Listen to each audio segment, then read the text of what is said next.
तो डाइलेक्ट्रिक पदार्थों प्रकार विषे भणशुं। बे महत्वनी राशि आवशे, पण पहेला आपणे ध्रुवीय अणु धरावतो अने अध्रुवीय अणु धरावतो बे प्रकारना पदार्थ विषे लखावेલું। खाली नाम लखाया था एना विषे डिटेलमां आवे जोईए। डाइलेक्ट्रिक एटले अवाहक पदार्थ। अवाहक बेसिकली शुं काम अवाहक होय तो के मुक्त इलेक्ट्रॉन एनी आगळ न होय એટલા માટે।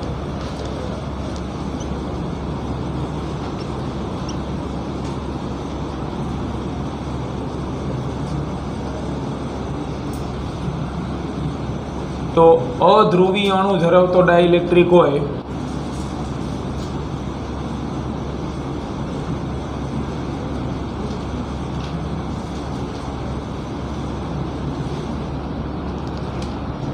तो एनी परिस्थिति अथवा एनी आकृति आ रीतनी आवे।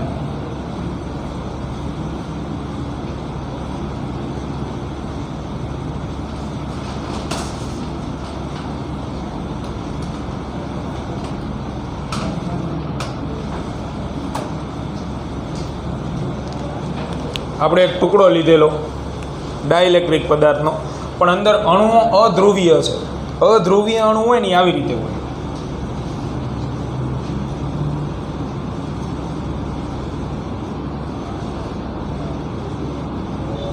આ અધ્રુવીય અણુ એટલે અંદર પ્લસ અને માઇનસ હોય ખરા, પણ એક જ જગ્યાએ હોય, એક બિંદુ હોય, તો આને કહેવાય અધ્રુવીય અણુ। હવે આની અંદર શું જોવા મળે તો કે દરેક અણુની ડાયપોલ મોમેન્ટ હોય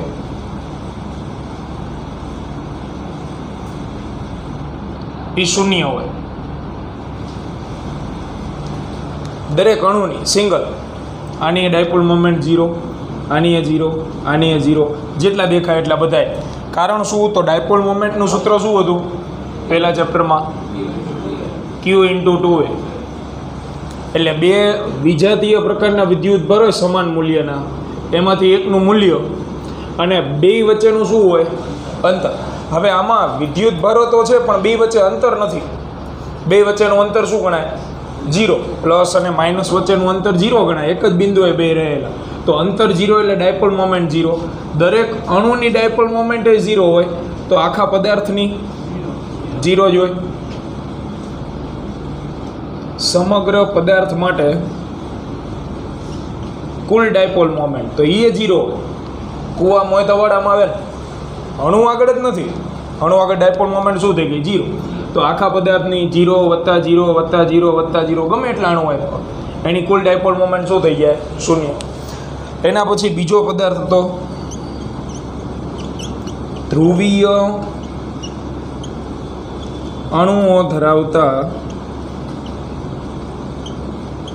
डाई इलेक्ट्रिक पदार्थों। तो एमा अणुओ कंईक आवा प्रकारना हशे।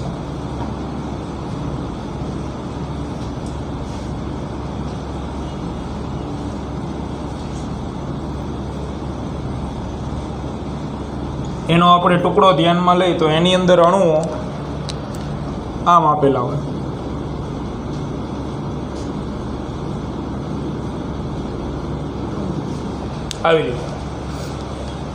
એટલે એમાં પ્લસ અને માઇનસ એ હોય અને બે વચ્ચે અંતર એ હોય, plus minus, minus plus, minus plus. તો આની અંદર તમે જુઓ પ્લસ માઇનસ છે ને બે વચ્ચે અંતર છે, એટલે દરેક અણુની ડાયપોલ મોમેન્ટ 0 નહીં હોય। દરેક અણુ માટે dipole moment does not equal to 0। એ 0 ન ગણાય, પણ આખા પદાર્થની વાત કરું તો એ પાછું 0। તો સમગ્ર પદાર્થ માટે તો અણુઓ અસ્તવ્યસ્ત ગોઠવાયેલા છે। અણુઓ અસ્તવ્યસ્ત ગોઠવાયેલા હોવાથી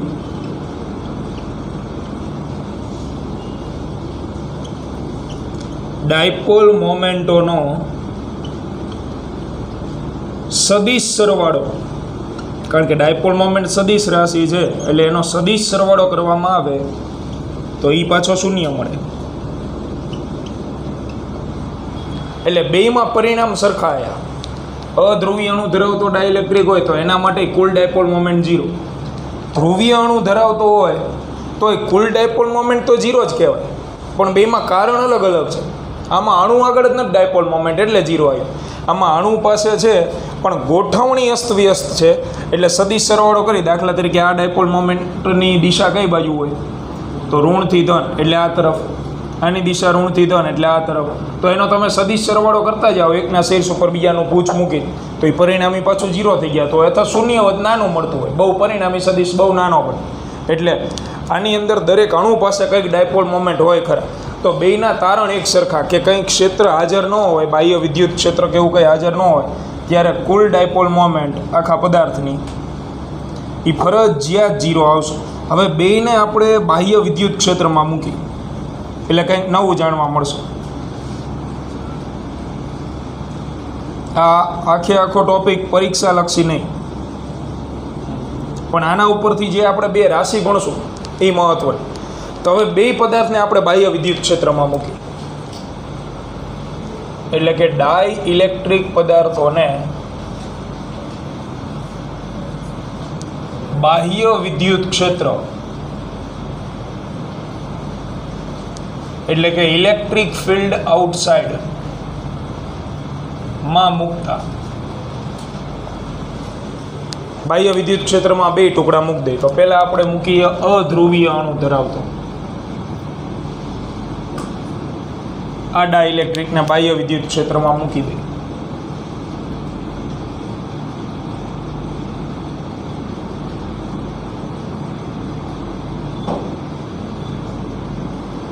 તો અંદર અણુઓની પરિસ્થિતિ કંઈક આ પ્રકારે જોવા મળશે. આ બાહ્ય વિદ્યુત ક્ષેત્ર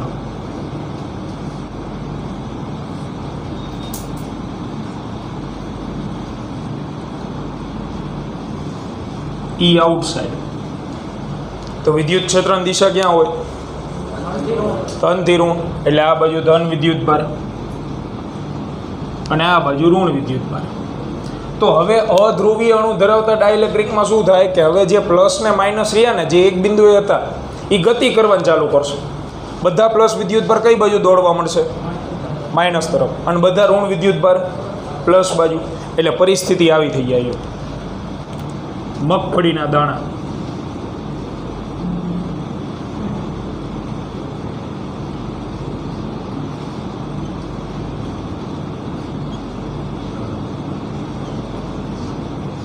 સેપરેટ થવાના ચાલુ થઈ ગયા પ્લસ માઇનસ.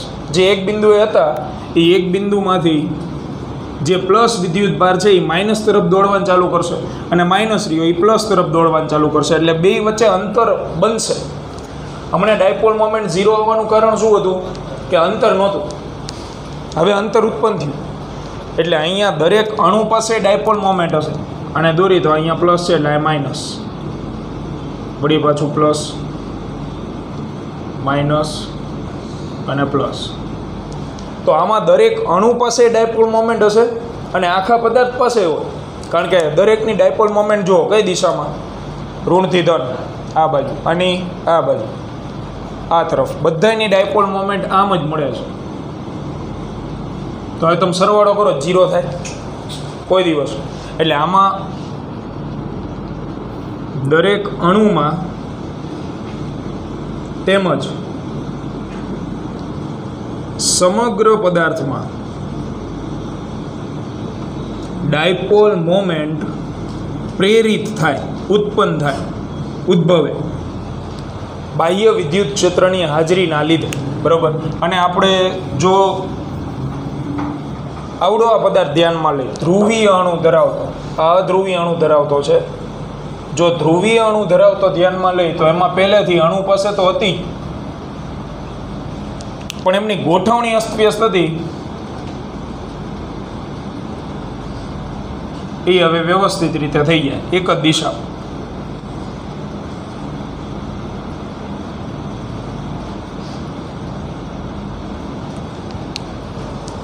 આને આ ટુકડો દેખાય એ આપણે બાહ્ય વિદ્યુત ક્ષેત્ર મૂકી દીધો. વળી પાછું વિદ્યુત ક્ષેત્ર આમ,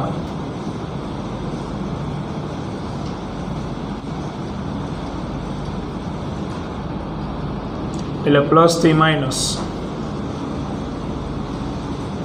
તો એની અંદર અણુઓ એના ઉપર લાગે ટોર્ક, વિદ્યુત ક્ષેત્રની હાજરી હોય એટલે ટોર્ક લાગે. ટોર્કના લીધે એ સમાંતર ગોઠવાય એવી ટ્રાય કરે એટલે આ મુજબ ગોઠવાઈ જાય.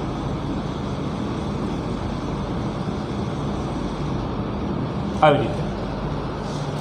તો આમાં દરેક અણુ પાસે ડાયપોલ મોમેન્ટ એ સિવાય એનો સદિશ સરવાળો 0 એટલે અણુ પાસે તેમજ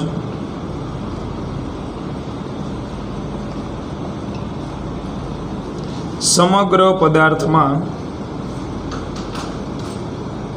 ડાયપોલ મોમેન્ટ પ્રેરિત થાય જો બેના પરિણામ સરખાય.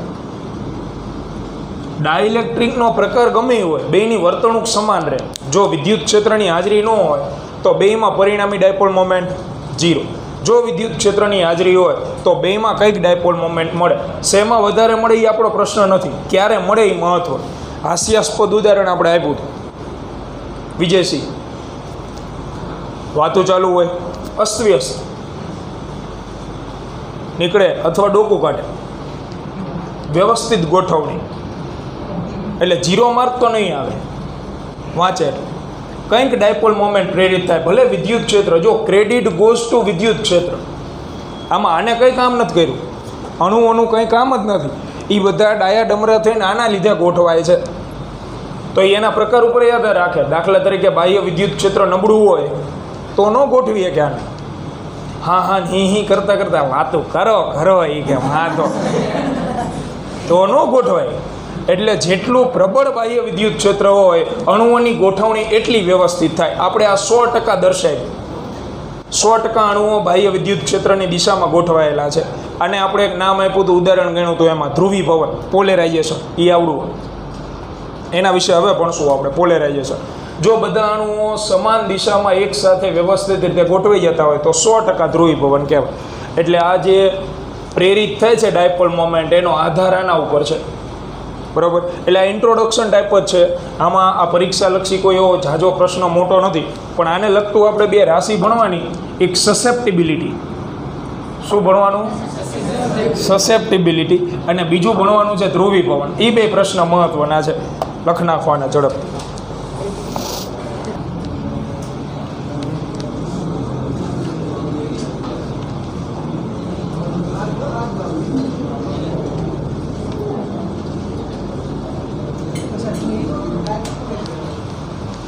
હમણાં કહું તને, આપણે કાલે હેજ ના ટાઈમ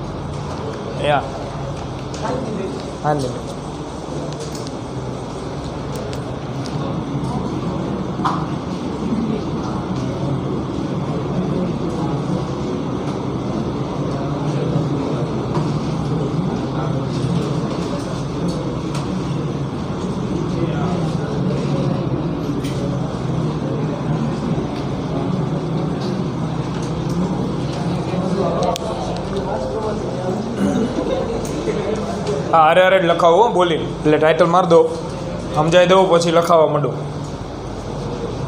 ચાલુ કરી દઈએ.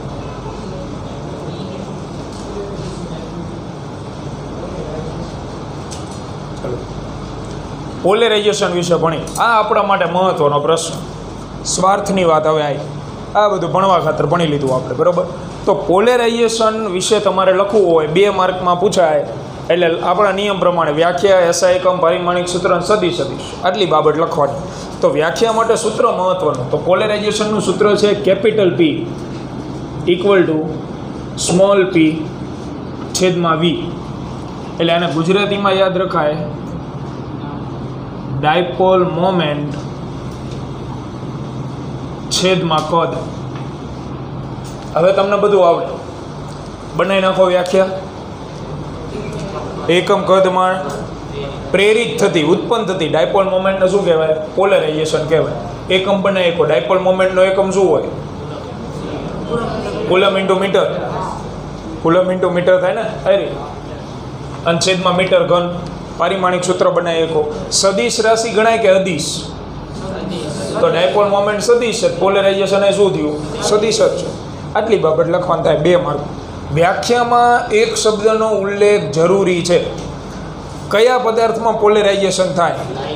ડાઇલેક્ટ્રિક પદાર્થમાં, બરાબર. એટલે આપણે લખવાનું ડાઇલેક્ટ્રિક પદાર્થમાં એકમ કદ દીઠ પ્રેરિત થતી ડાયપોલ મોમેન્ટને પોલેરાઇઝેશન અથવા ધ્રુવીભવન કહેવામાં આવે છે. આ લખી નાખો, પછી વ્યાખ્યા લખાવો. કેપિટલ પી, આ સ્મોલ પી.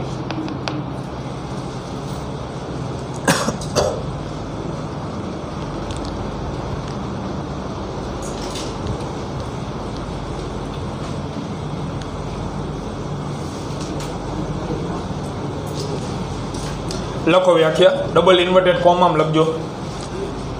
ડાઇલેક્ટ્રિક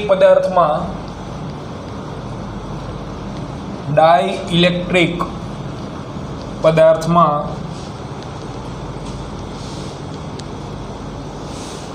એકમ કદ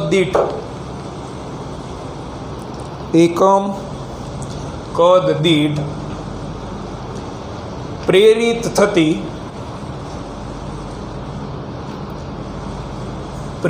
થતી ડાયપોલ મોમેન્ટને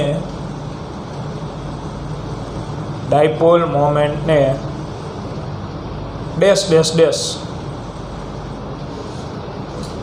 ડબલ ઇન્વર્ટેડ કોમા પોલેરાઇઝેશન. નીચે લખો એસઆઈ એકમ બરાબર. તો એસઆઈ એકમ આવશે કુલમ ઇન્ટુ મીટર ડાયપોલ મોમેન્ટનો, અને પ્રતિ મીટર ઘન. તો એકવાર મીટર ઉડી જાય એટલે કુલમ પ્રતિ મીટર સ્ક્વેર. પારિમાણિક સૂત્રો કેટલા પ્રકારના હોય? 2 પ્રકારના.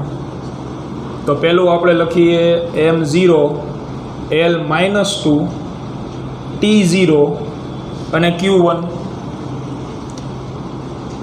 પરંતુ Q1 ની જગ્યાએ શું લખાય? A1 T1.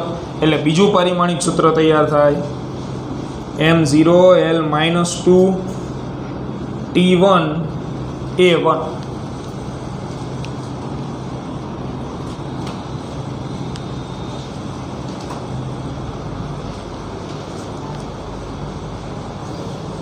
અને નીચે લખો તે સદિશ રાશિ છે. લખાઈ જાય એટલે નીચે લખો તે સદિશ રાશિ છે જેની દિશા ડાયપોલ મોમેન્ટની દિશામાં હોય છે.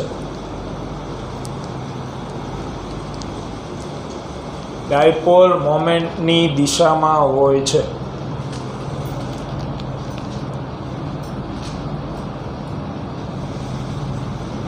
તો આ 2 માર્કનો પ્રશ્ન મહત્વ. એવો ને એવો બીજો એની હારે જોડાયેલો બીજો 2 માર્કનો કટકો,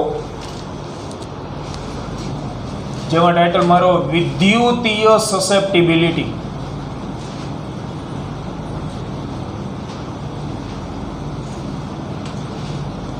જેનું ગુજરાતી નામ છે ધ્રુવીયતા. આ ધ્રુવીયતા અને ધ્રુવીભવન બહુ ભેગું થઈ જાય બધાને.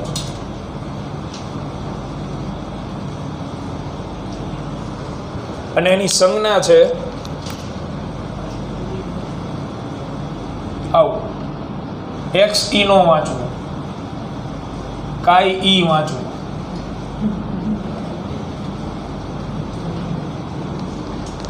એને વંચાય કાઈ ઈ એટલે આડો અવળો એક્સ અને સફિક્સમાં ઈ સંજ્ઞા એવી. અને આવી નવી સંજ્ઞા આવશે 5મા ચેપ્ટરમાં કાઈ એમ, કાઈ સફિક્સમાં એમ આવશે. એટલે જ એના આધારે જ આ નામ છે. સફિક્સમાં ઈ છે એટલે એને વંચાય ઇલેક્ટ્રિક, વિદ્યુત. 5મા ચેપ્ટરમાં આ જ રાશિ ભણશું આપણે બેઠે બેઠે. એમાં આવશે એમ, તો એને કહેવાય મેગ્નેટિક સસેપ્ટિબિલિટી, ચુંબકીય સસેપ્ટિબિલિટી આવશે. બરાબર. એમાં આવશે પોલેરાઇઝેશનની જગ્યાએ ચુંબકીય ક્ષેત્રના કારણે પોલેરાઇઝેશન થશે, અને પછી આ રાશિ વ્યાખ્યાયિત થાય. ટાઇટલ માર દો અને પછી નીચે લખો.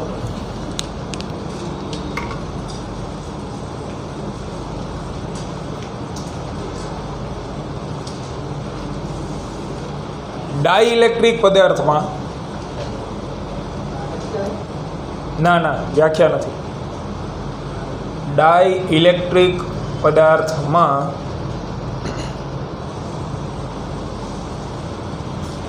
ઉદ્ભવતું પોલેરાઇઝેશન, ઉદ્ભવતું પોલેરાઇઝેશન કોના ઉપર આધાર રાખે?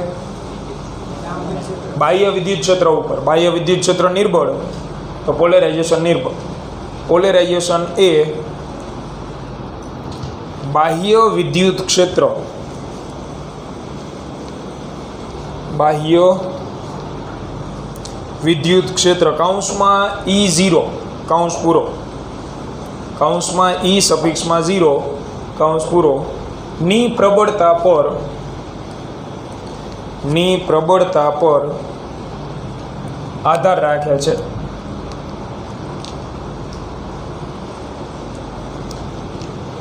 તો હવે સસેપ્ટેબિલિટીની વ્યાખ્યા આવશે જો આવી રીતે. એટલે પ્રાયોગિક રીતે એવું લખી શકાય કે પોલેરાઇઝેશન કેપિટલ P ચલે છે બાહ્ય વિદ્યુત ક્ષેત્ર. આ બે સમપ્રમાણમાં હોય. જો બાહ્ય વિદ્યુત ક્ષેત્ર પ્રબળ તો પોલેરાઇઝેશન વધુ, જો ક્ષેત્ર નિર્બળ તો પોલેરાઇઝેશન ઓછું. ચલે છે ની નિશાની કાઢો એટલે અચળાંક આવે. તો E અચળાંક છે આપણો આવડો કાઈ E ઇન્ટુ E0. તેથી કાઈ E ને કરતા બનાવી તો એ લખાય કેપિટલ P ના છેદમાં E0. એટલે કે પોલેરાઇઝેશન ધ્રુવીભવન છેદમાં બાહ્ય વિદ્યુત ક્ષેત્ર. તો હવે એની વ્યાખ્યા તમે બનાવી શકો. શું બને વ્યાખ્યા? એકમ બાહ્ય વિદ્યુત ક્ષેત્ર દીઠ ડાઇલેક્ટ્રિક પદાર્થમાં ઉદ્ભવતા પોલેરાઇઝેશનને તે પદાર્થની વિદ્યુતીય સસેપ્ટિબિલિટી કહેવાય. આ લખો પછી વ્યાખ્યા લખાવી. ડબલ ઇન્વર્ટેડ કોમામાં લખી.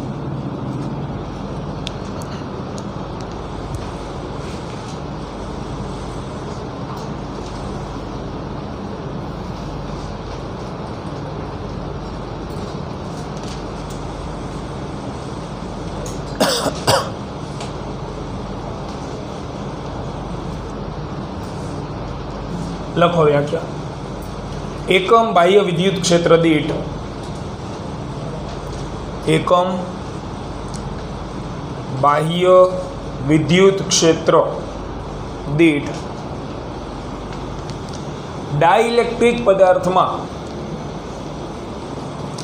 ડાઇલેક્ટ્રિક પદાર્થમાં ઉદ્ભવતા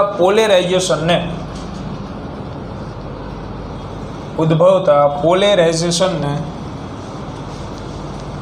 વિદ્યુતીય સસેપ્ટિબિલિટી કહે છે.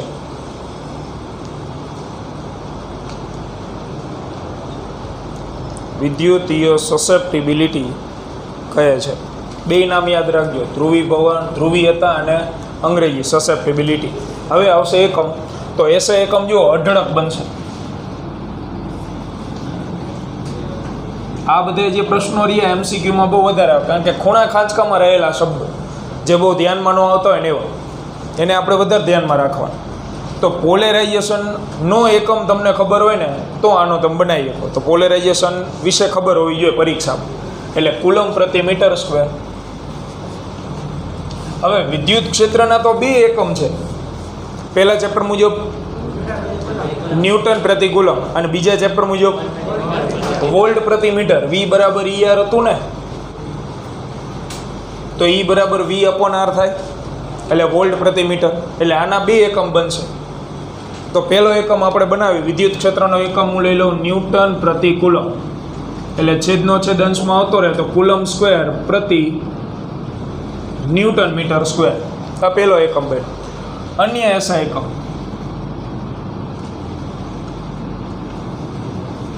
તો હવે આપણે વિદ્યુત ક્ષેત્રનો એકમ મૂકી દઈએ વોલ્ટ પ્રતિ મીટર. પોલેરાઇઝેશનનો એમ નામ રાખો. તો આમાં છેદનો છેદ અંશમાં આવે એટલે વોલ્ટ ઉપર આવતું રહે, sorry metre. Coulomb into metre અને મીટર સ્ક્વેર છેદમાં જતું રહે તો વોલ્ટ પ્રતિ મીટર સ્ક્વેર. એટલે એકમ આવે કુલમ પ્રતિ વોલ્ટ ઇન્ટુ મીટર. હજી એક એકમ બને. વોલ્ટેજની જગ્યાએ શું લખાય? જૂલ પ્રતિ કુલમ. તો અહીંયા તમે જે જૂલ પ્રતિ કુલમ મૂકો ને એટલે પાછો નવો પડે. હજી અન્ય એસઆઈ એકમ.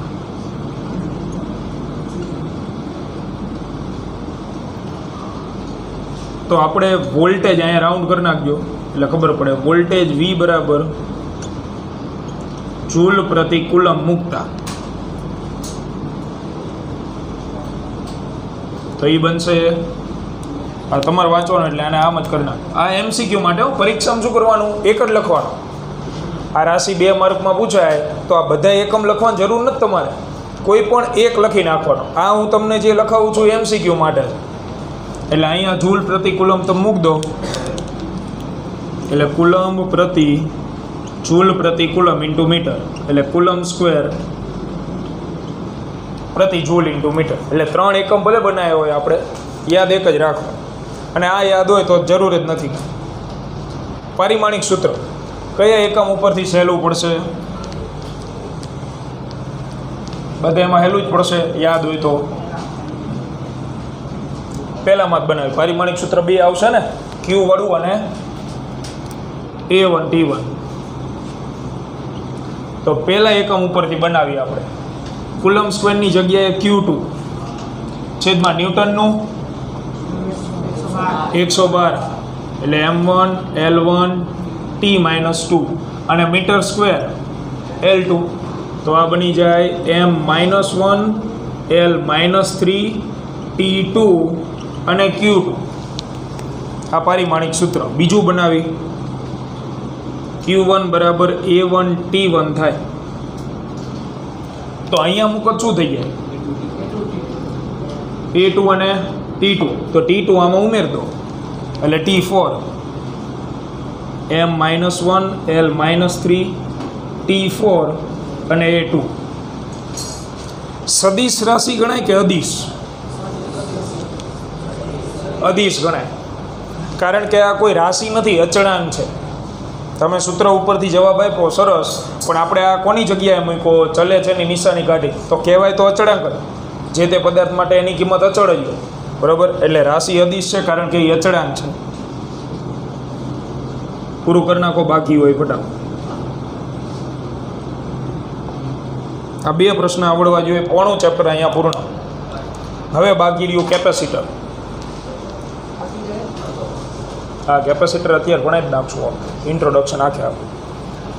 તો અત્યાર સુધી પોણા ચેપ્ટરની અંદર જેટલું ભણ્યા ને એમાં થિયરીની દ્રષ્ટિએ IMP 5 જ પ્રશ્ન વધીને 6. પહેલો પ્રશ્ન, બિંદુવત વિદ્યુત ભારના વિદ્યુત સ્થિતિમાનનું સૂત્ર મેળવો, KQ upon R. બીજો, ડાયપોલનું સ્થિતિમાન મેળવો, KP cos θ upon R². ત્રીજો, ડાયપોલની સ્થિતિ ઉર્જા મેળવો, -P સદિશ .E સદિશ. આ 3 તારવણી જે તૈયાર કરી નાખવી બાકી. એના સિવાયના 2 પ્રશ્ન અત્યારે ભણાવવાની 2 IMP. આ સિવાય કટકા કયા બાકી રહે, તો સમસ્થિતિમાન પૃષ્ઠની લાક્ષણિકતા આવડવી જોઈએ. એના સિવાય બીજું 2 માર્કમાં કંઈ ખાસ છે નહીં. એટલે આમ તમે જોવા જાઓ પોણું ચેપ્ટર પૂરું કર્યું, પણ પ્રશ્ન વધીને 5-6 જ IMP. પછી વ્યાખ્યા આવડવી જોઈએ સ્થિતિમાન, એકમ ધન વિદ્યુત ભારને અનંત અંતરેથી લાવવા માટેનું કાર્ય, બરાબર. એટલે હવે જે પોર્શન બાકી રહ્યો એ છે કેપેસિટર. તો એના વિશે આપણે ચાલુ કરીએ. પહેલાં કેપેસિટર સમજાવી દઉં, પછી લખાવું, એટલે બધા અહીંયા ધ્યાન આપજો. આ બાકી કોઈને હવે સરસ. એટલે ચેપ્ટરનો બીજો ભાગ શરૂ થાય છે.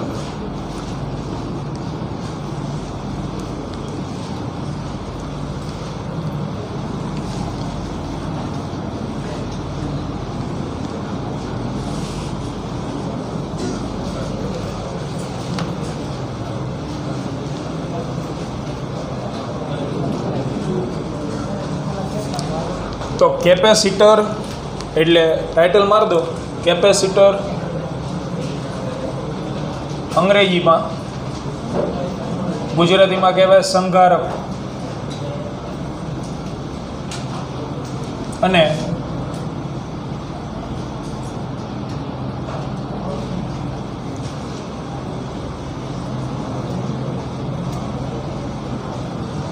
કેપેસિટન્સ.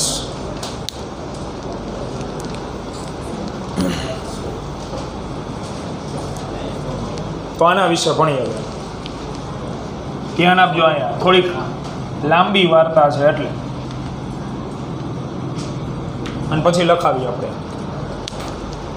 તો કેપેસિટરને કહેવાય સંઘારક. સંઘારક એટલે એ કંઈક વસ્તુનો અથવા કોઈ રાશિનો સંગ્રહ કરશે, સંગ્રહખોરી, ઉર્જાનો સંગ્રહ કરશે બેઝિકલી. અને કેપેસિટન્સ એની રાશિ છે. કેપેસિટન્સ એટલે જનરલી કહેવાય ક્ષમતા. આપણે કહીએ ને કેપેસિટી આટલી એમ, તો એ ક્ષમતા એની કંઈક અલગ અલગ કેપેસિટી હોય સંગ્રહ કરવાની, તો એને દર્શાવતી રાશિ એટલે કેપેસિટન્સ. હવે કેપેસિટરનો આખો કોન્સેપ્ટ ચોપડી મુજબ આ મુજબ છે. આ એક સુવાહક ગોળો. 10 મિનિટ વ્યવસ્થિત ધ્યાન આપજો તો ખબર પડી જશે.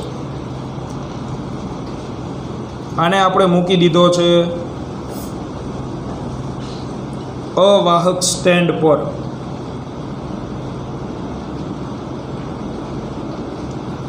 જેથી કરીને પૃથ્વીના સંપર્કમાં ન રહે. કારણ કે પૃથ્વીના સંપર્કમાં હશે તો આના ઉપર હું જેટલો વિદ્યુત ભાર મૂકીશ એ બધો ક્યાં આવતો રહે? જમીન. એટલે અવાહક સ્ટેન્ડ ઉપર મૂકી દીધો. હવે હું ધીમે ધીમે આ ગોળા ઉપર બહારથી વિદ્યુત ભાર મૂકતો છું. એ કોઈ પણ રીતે મૂકી શકાય. આના ઉપર હું વાયરનો એક છેડો રાખું, વાયરનો બીજો છેડો પ્લગમાં નાખીને સ્વિચ ચાલુ કરી દઉં એટલે વિદ્યુત ભાર પ્રસ્થાપિત થવાનું ચાલુ થઈ જાય. તો આના ઉપર બહારથી આપણે વિદ્યુત ભાર મૂકતા આવીએ.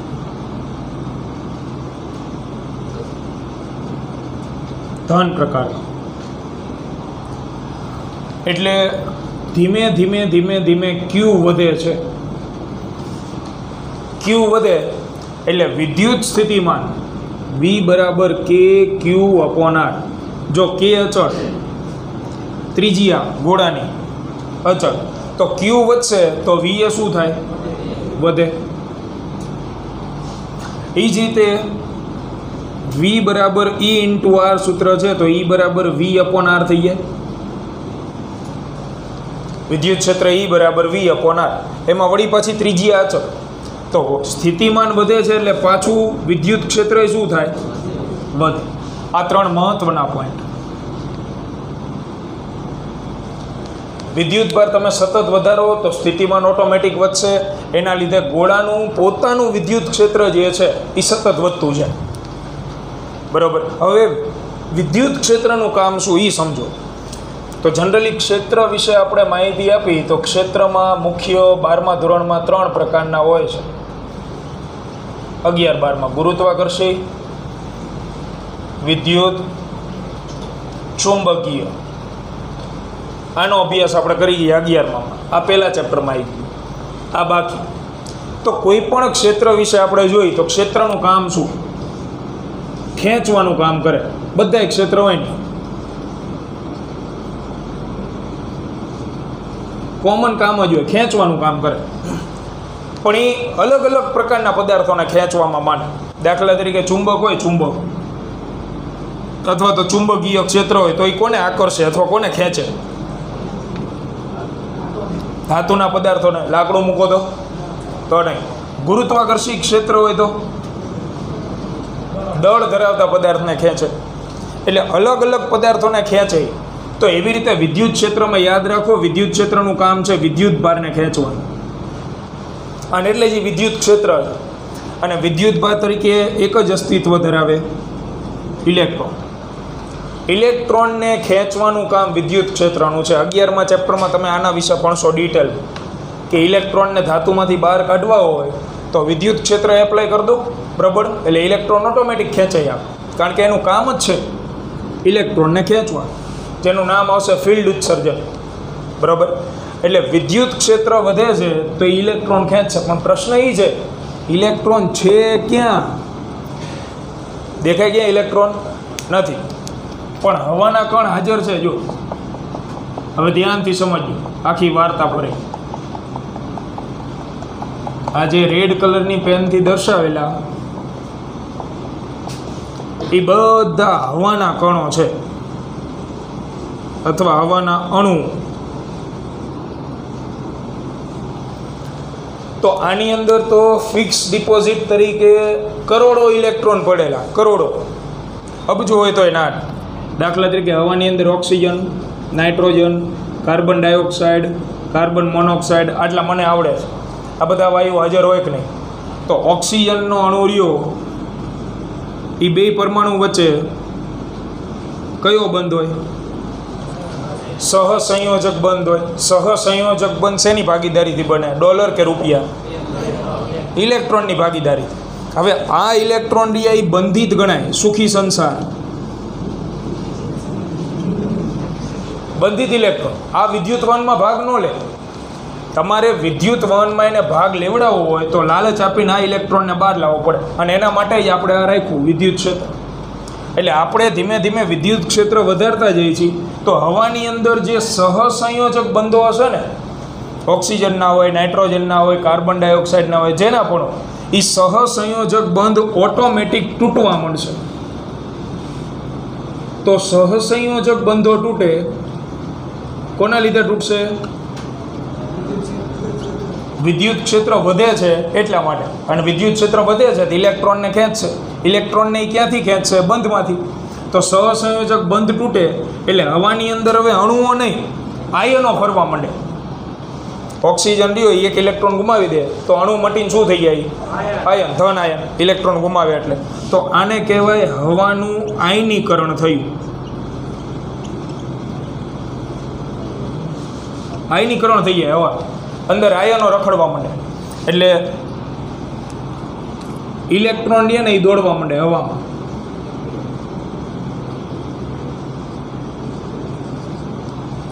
અને ઇલેક્ટ્રોન જો હવામાં દોડવા માંડે તો હવા રહી વિદ્યુતની બની જાય સુવાહક.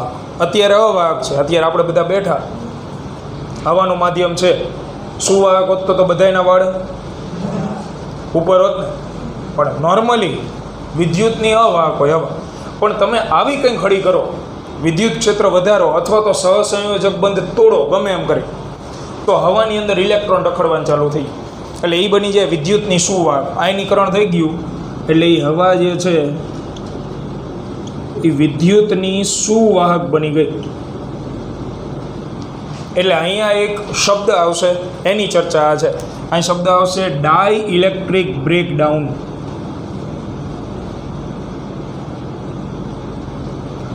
સંધિ છૂટી કરો એટલે વ્યાખ્યા આવડી. ડાઈ ઇલેક્ટ્રિક એટલે અવાહક, બ્રેકડાઉન એટલે તૂટવું.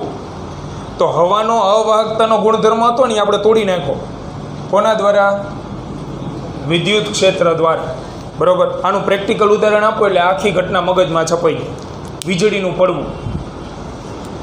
વીજળી જ્યારે અવકાશમાંથી પૃથ્વી પર આવે તો અવકાશ અને પૃથ્વી વચ્ચે કોનું માધ્યમ હાજર હોય? હવાનું માધ્યમ. હવા તો વિદ્યુતની અવાહક છે, તો વીજળી કેમ પહોંચી કે પૃથ્વી ઉપર? તો જ્યારે વીજળી પડે એટલે વીજળી પાસે અતિશય હાઈ વોલ્ટેજ હોય, અને વોલ્ટેજ હાઈ હોય એટલે એનું વિદ્યુત ક્ષેત્ર ખૂબ પ્રબળ હોય. તો જ્યારે વીજળી નીચે આવતી હોય તો એના સંપર્કમાં જેટલા પણ હવાના અણુઓ આવતા હોય ને ફટાફટ આયનીકરણ થવા માંડે. એના સહસંયોજક બંધ સેકન્ડના 50મા ભાગમાં તૂટવા માંડે.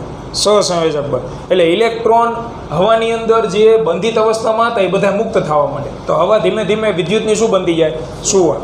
એ જેમ જેમ આવે એના રસ્તામાં આવતા અણુઓને આયનીકરણ કરતી, એટલે ધીમે ધીમે હવા સુવાહક બનતી જાય, વીજળી પૃથ્વી ઉપર પહોંચે. આ આખી ઘટના એમાં આવે. તો એ થોડાક સમય માટે જ્યાં સુધી વીજળી ઉપરથી નીચે આવે ત્યાં સુધી જ એનું આયનીકરણ થાય. જો જીવન પર્યંત અથવા તો વર્ષો સુધી હવા આયનીકરણ રહેતી હોત તો એ વિસ્તારમાં કોઈ જઈ જ ન હોય, કારણ કે એમાં ઇલેક્ટ્રોન રખડતા હોય હવાની અંદર. અત્યારે ઇલેક્ટ્રોન તો છે જ, પણ સુખી સંસારવાળા એટલે આપણને તકલીફ નથી પડતી, નહીંતર ખબર પડે. બરાબર. એટલે આ જે છે એ ડાઇલેક્ટ્રિક બ્રેકડાઉન સુધીની વાત થઈ. હવે આપણે મૂળ મુદ્દા ઉપર પાછા આવી, કેપેસિટર. એટલે હવે એક વખત આ ઘટના બની જાય ડાઇલેક્ટ્રિક બ્રેકડાઉન, પછી શું થાય? તો કે પછી હું વિદ્યુતભાર મૂકવાનું આના ઉપર ચાલુ રાખીશ ને, વિદ્યુતભાર અહીં સુધી પહોંચશે જ નહીં. એ વિદ્યુતભાર કોણ ખાઈ જશે? હવા. કારણ કે હવા હવે વિદ્યુતની શું બની ગઈ? સુવાહક. પહેલાં કેમ પહોંચતો હતો? વિદ્યુતની અવાહક હતી ને એટલે ગોળાની સપાટી સુધી વિદ્યુતભાર પહોંચતો. પણ હવે તમે ગોળા ઉપર વિદ્યુતભાર મૂકવા જશો તો વચ્ચે જ ગાયબ થઈ જાય. એ ક્યાં જાય આપણને નથી ખબર. એટલે ગોળા ઉપર હવે ક્યુનું મૂલ્ય શું થઈ જાય? અચળ. તમે નવો ક્યુ, નવો વિદ્યુતભાર એના ઉપર પ્રસ્થાપિત ન કરી શકો. આ ઘટના બની જાય પછીની વાત છે. તો ક્યુ અચળ થઈ ગયું એટલે વીએ શું થઈ જાય? અચળ. તો બે અચળનો જો હું ભાગાકાર લઉં તો મને એક નવો અચળાંક મળે, જેને કહેવાય capacitance C equal to Q upon V. બરાબર. આ રચના, આ આખી માહિતી હું તમને જે લખાવીશ એ આખું પરીક્ષામાં ક્યાંય આવવાનું નથી, પણ લખવું જરૂરી, જેથી વાંચતી વખતે થોડીક ખબર પડે કે આ ઘટના છે શું. ચોપડીની અંદર શબ્દ આપ્યો છે ડાઇલેક્ટ્રિક સ્ટ્રેન્થ, બે એક જ થાય. ડાઇલેક્ટ્રિક સ્ટ્રેન્થ એટલે શું? ડાઇલેક્ટ્રિક એટલે અવાહક અને સ્ટ્રેન્થ એટલે શક્તિ. તો હવા પોતાનો અવાહકતાનો ગુણધર્મ જ્યાં સુધી જાળવી રાખે, જે વિદ્યુત ક્ષેત્ર સુધી, એને ડાઇલેક્ટ્રિક સ્ટ્રેન્થ કહેવાય. એનો આંકડો એક આવશે, અંક કહી દઉં તમને. એ વિદ્યુત ક્ષેત્રનું મૂલ્ય છે 10⁶. નહીંતર તો રોજ હવા રૂટીન આપણે એને આયનીકરણ કરી નાખે. આટલું પ્રબળ વિદ્યુત ક્ષેત્ર હોય તો જ સહસંયોજક બંધ તૂટે, બાકી શેકેલો પાપડે ન તૂટે. બરાબર, આટલું પ્રબળ વિદ્યુત ક્ષેત્ર હોવું જોઈએ તો સહસંયોજક બંધમાં ભંગાણ સર્જાય, ઇલેક્ટ્રોન બહાર આવતા. એટલે આને તમે કહી શકો હવાની ડાઇલેક્ટ્રિક સ્ટ્રેન્થ અથવા એનું બ્રેકડાઉન. જો 10⁵ જેટલું વિદ્યુત ક્ષેત્ર એપ્લાય કરું તો આયનીકરણ ન થાય, તો હવાની અંદર ઇલેક્ટ્રોન આમ જ રહે બંધી. એટલે આયનીકરણ માટે વિદ્યુત ક્ષેત્રનું પ્રબળ હોવું જરૂરી છે. એ પ્રબળ વિદ્યુત ક્ષેત્રનો જ આ મિનિંગ છે. બરાબર, લખો. હાલ, પહેલો મુદ્દો. પહેલાં તો બોલો શું? હા, પછી તમે વિદ્યુત એક વખત ગોળા ઉપર વિદ્યુત ભાર પ્રસ્થાપિત થઈ જાય. આ કેપેસિટન્સ તો બેઝિકલી નાનો ગોળો હોય તેની સપાટી ઉપર કેટલો વિદ્યુત ભાર સમાય? ઓછો. મોટો ગોળો હોય તો વધારે, કારણ કે વિદ્યુત ભાર જમા ક્યાં થાય? અંદર કે સપાટી ઉપર? એ તો ફિક્સ જ છે. કોઈ પણ પદાર્થ ઉપર મેક્સિમમ કંઈક વિદ્યુત ભાર તમે મૂકી એના આધારે સ્થિતિ માનો. હા, હવે આપણે લખાવીએ.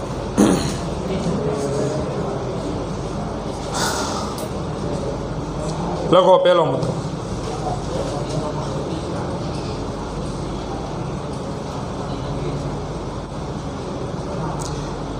વિદ્યુત ભારનો સંગ્રહ કરતી રચના વિદ્યુત ભારનો સંગ્રહ કરતી રચના એટલે કેપેસિટર.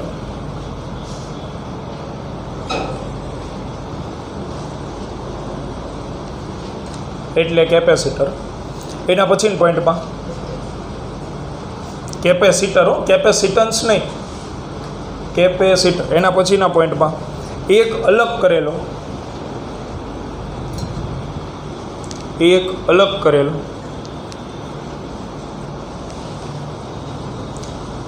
સુવાહક ગોળાને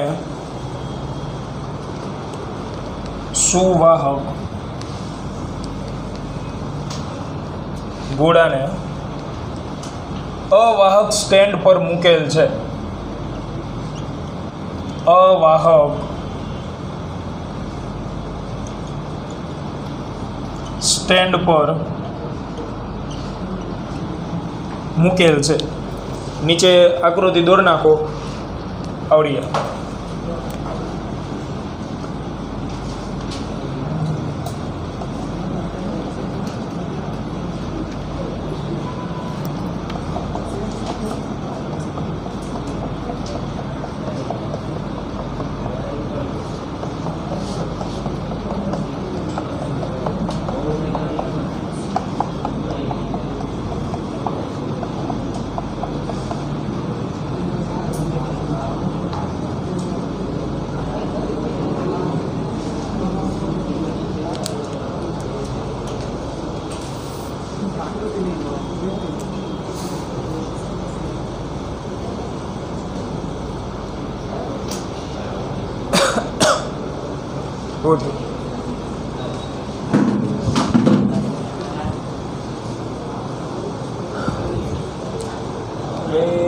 આયનીકરણ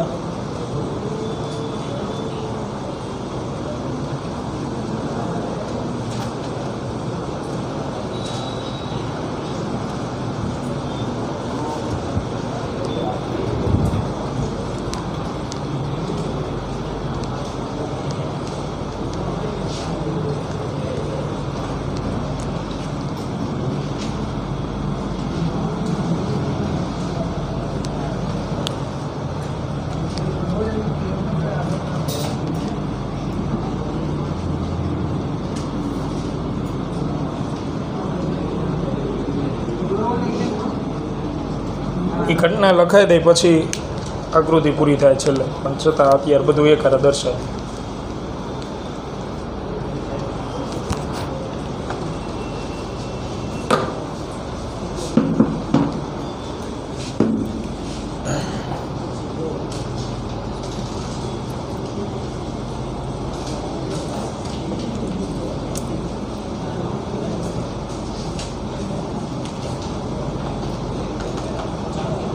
લખો એના પછીનું પોઈન્ટ.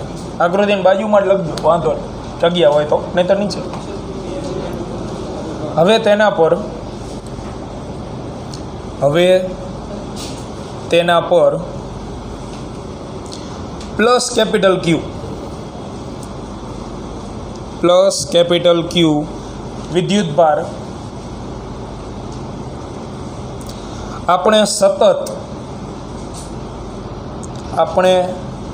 સતત પ્રસ્થાપિત કરતા જઈએ.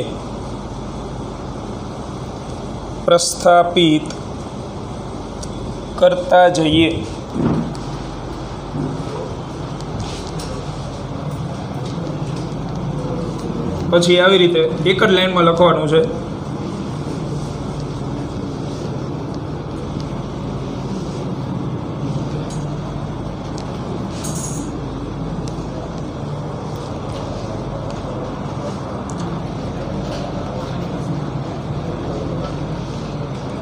એક જ લાઈનમાં સપાટી પર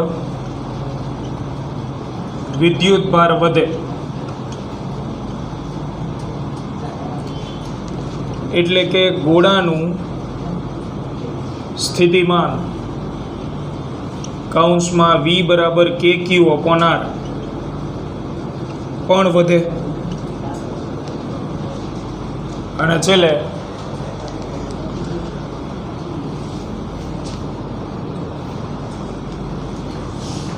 કે તેની આસપાસના વિસ્તારમાં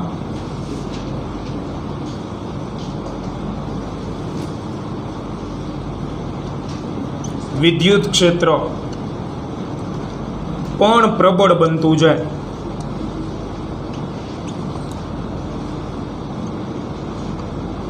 કૌંસમાં V બરાબર E અપોન R.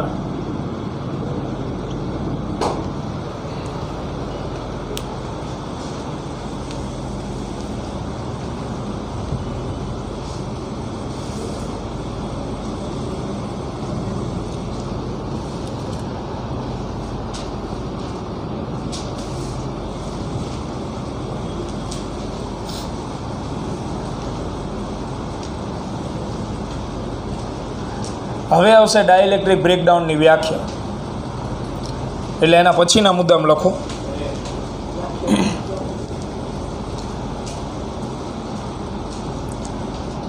બાકી પૂરું, બાકી પૂરું.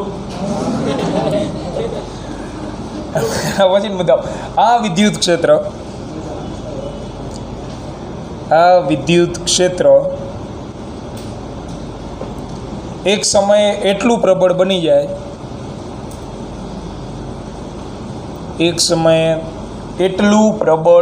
જાય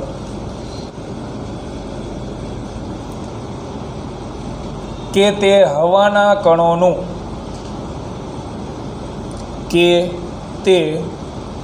હવાના કણોનું આયનીકરણ કરી નાખે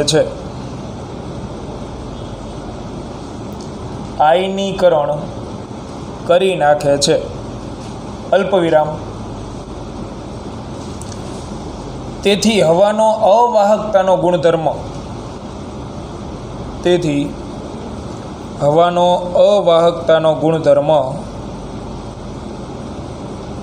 ભાંગી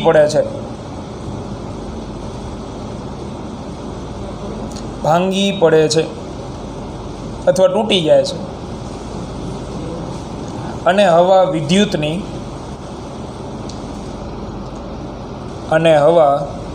વિદ્યુતની સુવાહક બની જાય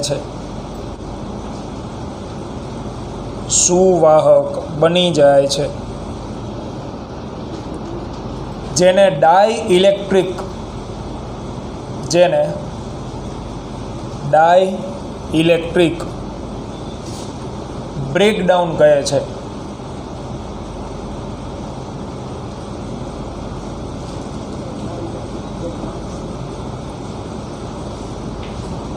એના પછીના પોઈન્ટમાં ડાઇલેક્ટ્રિક બ્રેકડાઉન માટે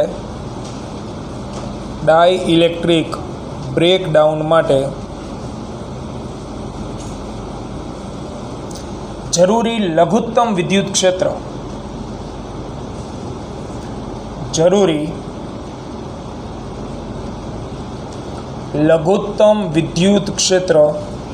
10⁶ ન્યૂટન પ્રતિ કુલમ્બ છે.